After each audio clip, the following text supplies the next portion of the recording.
নমস্কার বন্ধুরা, সবাই কেমন আছেন? আশা করি ভালো আছেন, আর আমিও ভীষণ ভালো আছি। তো প্রার্থনার সংসারে আপনাদেরকে অনেক অনেক স্বাগত। তো আজকে আমি আবার একটা নতুন রেসিপি নিয়ে এসেছি। তো এখানে দেখতেই পাচ্ছেন ফুলকপি, সয়াবিন, আলু তো আমি একসাথে রান্নাটা করেছি। আর সত্যি কথা বলতে এইভাবে রান্না করার কারণ হলো একটাই, যখন হপ্তার শেষ হয়ে যায়, সব রকম সবজি রয়ে যায়, তো তখন এইভাবে রান্নাটা আমি করে নিই। আর ভীষণ টেস্টও হয়, আর সবজিগুলোও কাজে লেগে যায়।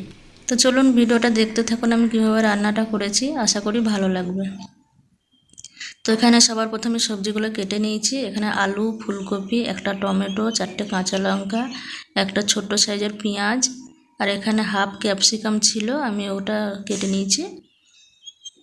আর এখানে আমি নিয়ে নিয়েছি সয়াবিন।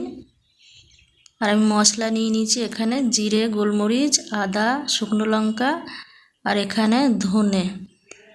তো একসাথে এগুলো আমি পেস্ট করে নেব। তো সবার প্রথমে কড়াই বসিয়ে দিলাম, কড়াইতে জল দিয়ে দিয়েছি। তো সয়াবিনগুলো এখন সেদ্ধ করে নেব। সয়াবিনগুলো সেদ্ধ হোক, এখন আমি মশলাটা পেস্ট করে নেব।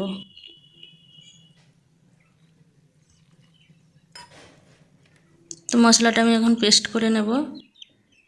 সয়াবিনগুলো আমার এখানে সেদ্ধ হয়ে গেছে। এখন সয়াবিনগুলো ঢেলে ভালোভাবে ধুয়ে নেব। আমি 2-3 বার করে ভালোভাবে ধুয়ে পরিষ্কার করে নেব। আর এখানে মশলাটা আমার পেস্ট হয়ে গেছে, দেখতেই পাচ্ছেন। তো কড়াই বসিয়ে দিলাম আমি। তো কড়াই গরম হয়ে গেছে, আমি কড়াইতে তেল দিয়ে দিলাম।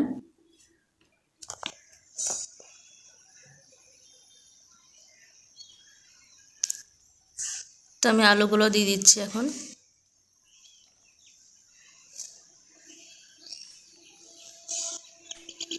তো আলুগুলো আমি ভালোভাবে ভেজে নেব।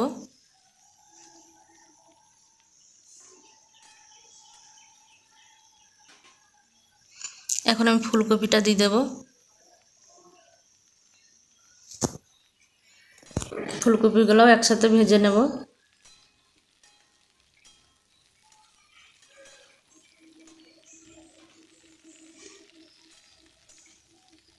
তো আমি ভালোভাবে এটা ভেজে নেব।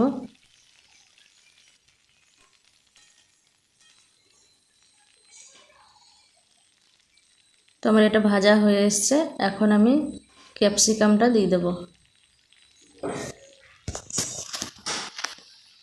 তো পেঁয়াজটাও দিয়ে দিলাম।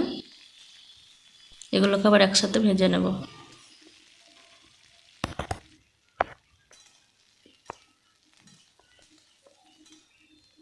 তো লাল লাল করে ভেজে নিয়েছি। এখন আমি টমেটোটাও দিয়ে দেব।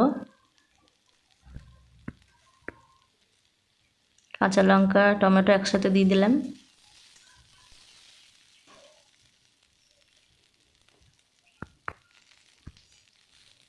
এখন আমি মশলাটা দিয়ে দিলাম।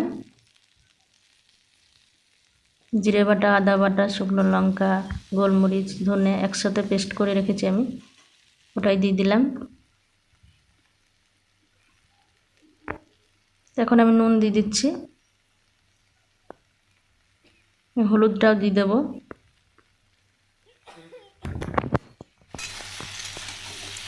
তো একসাথে ভালোভাবে কষিয়ে নেব আমি মশলাটাকে।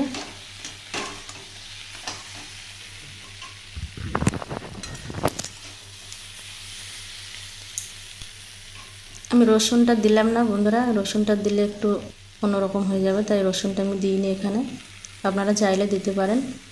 তো আমি সয়াবিনগুলো দিয়ে দিলাম। তো সব কিছু একসাথে আমি কষিয়ে নেব ভালোভাবে।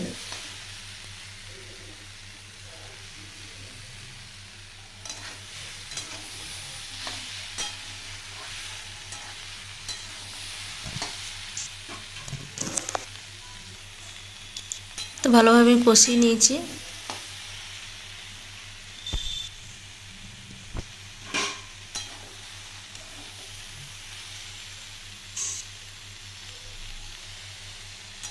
তো মশলা আমার কষানো হয়ে গেছে ভালোভাবে, এখন আমি জল দিয়ে দেবো।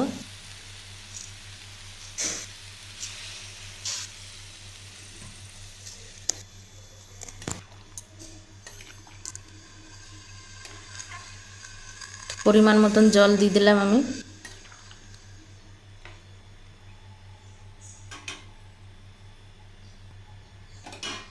এখন ঢাকা দিয়ে দেব।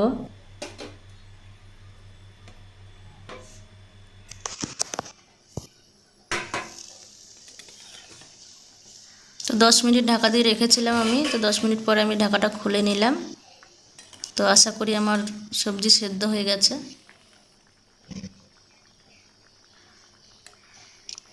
হ্যাঁ বন্ধুরা, আলু সেদ্ধ হয়ে গেছে। তো মোটামুটি সব সবজি আমার সেদ্ধ হয়ে গেছে। তো এখন আমি গরম মশলা গুঁড়ো ছড়িয়ে দিলাম।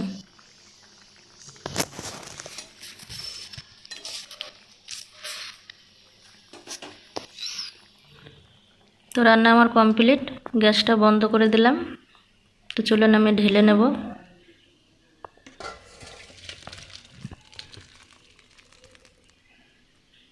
তো দেখতেই পাচ্ছেন।